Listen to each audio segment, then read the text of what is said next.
దీని పక్క పొంటే జిట్టేరు ఉన్నది ఇక్కడ. జిట్టేరు. ఇవి జిట్టేరు మొక్క ఇది.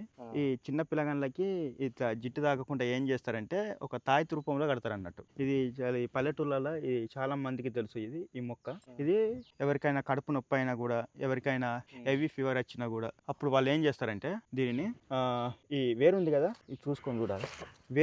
ఆ వేరుని చిన్నగా దంచుకొని తాగుతారు అన్నట్టు. అంటే పరిగడుపున తాగితే మనకు కడుపులో నొప్పి ఉన్నా కూడా, హెవీ ఫీవర్ ఉన్నా కూడా ఇది తగ్గిపోతుందని మన వాళ్ళు చెప్పేవాళ్ళు. ఇది ఒకసారి మీకు తోలిగా అయితే చూపిస్తా.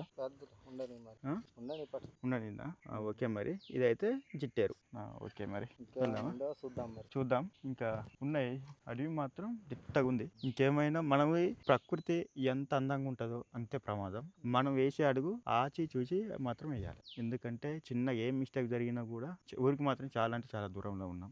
ఇక్కడికి కనీసం నెట్వర్క్ కూడా లేదు, మనకు ఫోన్లలో కూడా నెట్వర్క్ కూడా లేదు. అందుకనే మనం వెళ్ళేటప్పుడు కొంచెం జాగ్రత్తగా ఉండాలి. మరి వెళ్దాం. ఇక్కడ బాటిల్ పెట్టినా వెళ్దాం.